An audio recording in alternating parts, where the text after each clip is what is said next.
Hello friends, welcome to my YouTube channel. प्रस्तुत है आपके अपने चैनल विशेश्वर कुमार पर, जहां हर दिन मिलती है शुद्ध प्रामाणिक और धर्मशास्त्रों पर आधारित कथा, वो भी हिंदी में सीधे शास्त्रों से, बिना कल्पना के। तो आपको हम कथा को सुनाने जा रहे हैं। तो द्वादशी की कथा इस प्रकार है कि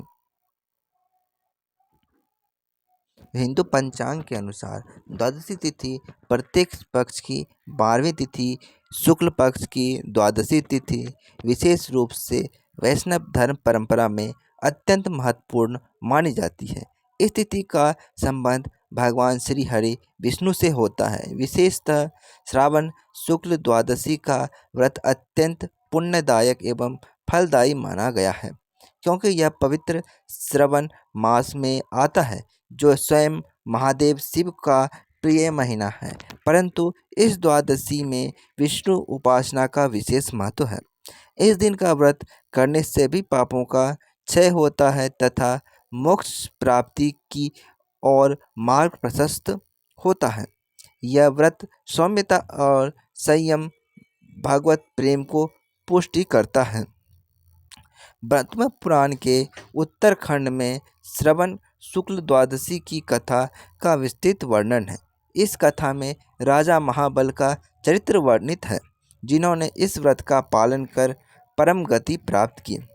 प्राचीन काल में गंगाधर देश में महाबल नामक एक धर्मनिष्ठ राजा राज्य करता था। वह भगवान श्रीहरि का अनन्य भक्त था। उसके राज्य में कोई अधर्म, पाप या अन्याय नहीं होता था। राजा प्रतिदिन ब्राह्मणों को दान देता, यज्ञ करता और मंदिर निर्माण करवाता। परंतु उसके जीवन में एक बड़ा दुख था। उसके कोई संतान नहीं थी। राजा महाबल और रानी सुशीला अनेक तीर्थ, व्रत, यज्ञ आदि किए, परंतु संतान सुख से वंचित रहे। ऋषि की प्रेरणा से एक दिन राजा महाबल वन में तप कर रहे महर्षि वामदेव के आश्रम पहुँचे। वहाँ उन्होंने श्रद्धा से उनकी सेवा की और अपनी व्यथा सुनाई। हे मुनिवर, मेरे जीवन में कोई पाप ना रहा, फिर भी संतान नहीं, कृपया मार्गदर्शन करें। महर्षि ने ध्यानस्थ होकर कहा, हे राजन, तुमने पूर्व जन्म में एक पवित्र द्वादशी व्रत का अपमान किया था। अब श्रवण शुक्ल द्वादशी का विधान पूर्वक व्रत करो। श्री हरि प्रसन्न होंगे और तुम्हें उत्तम संतान की प्राप्ति होगी। राजा ने मुनि से संकल्प लिया कि वे अगले ही मास में व्रत करेंगे।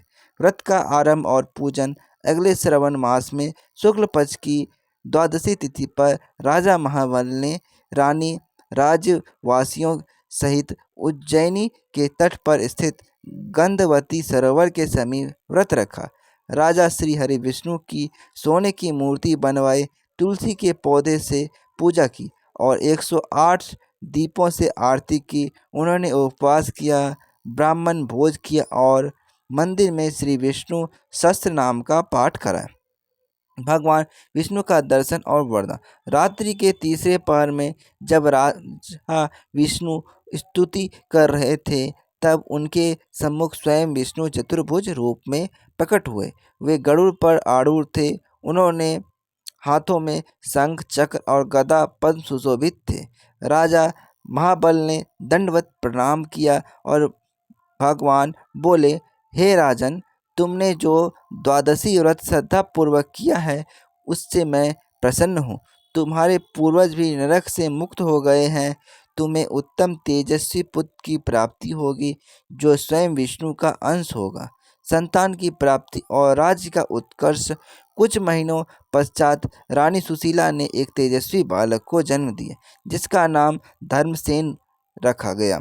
वह बाल्यकाल से ही ब्राह्मणों और संतों की सेवा करता था। राजा ने जब वृद्धावस्था में धर्मसेन को राज्य सौंपा, तब वह स्वयं वृंदावन में तपस्या करने चले गए। उनकी तपस्या से प्रसन्न होकर श्री हरि ने उन्हें वैकुंठ धाम में स्थान दिया।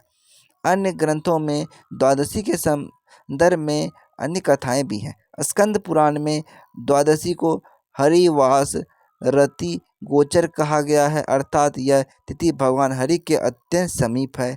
जो भक्त इस दिन उपवास रखते हैं वे जन्म मरण से मुक्त हो जाते हैं। विष्णु धर्म सूत्र में द्वादशी व्रत का पालन करने वाले को विष्णु लोक की प्राप्ति होती और उसके 7 पीढ़ियों तक के पितरों को भी मोक्ष मिलता है। भविष्य पुराण में द्वादशी को किया गया दान, जप और पूजन अन्य तिथि को से कई गुना अधिक फलदायक होता है। श्रवण शुक्ल द्वादशी का विशेष मत, यह तिथि पुत्रदा एकादशी के पारण के साथ आती है और द्वादशी के दिन अन्न दान एवं ब्राह्मण सेवा का महत्व है। इस दिन जो व्यक्ति गोदान करता है वह वृषभ स्वरूप वाहन पर वैकुंठ जाता है और तुलसी पात के साथ भगवान विष्णु को केले, नारियल, खीर, पंचामृत आदि समर्पित करने से विशेष फल मिलता है। उपसंहार कथा का सार। श्रावण शुक्ल द्वादशी व्रत एक ऐसा पावन पर्व है जो जीवन में संतान सुख, मोक्ष और भगवत कृपा प्रदान करता है। जो व्यक्ति इस दिन श्रद्धा से भगवान श्री हरि की पूजा करता है, व्रत रखता है, कथा सुनता है, उसके समस्त पाप नष्ट हो जाते हैं। द्वादशी में जो भक्त विष्णु का पूजन करता है वह अंत में विष्णु धाम को प्राप्त होता है। आज का सत्संकल्प। आज के दिन यह संकल्प लें, हम द्वादशी की पवित्रता को बनाए रखेंगे, विष्णु भक्ति में जीवन बिताएंगे, सेवा, दया और त्याग को अपनाएंगे। शुभ हो, मंगल हो, श्री हरि की कृपा आप पर बनी रहे।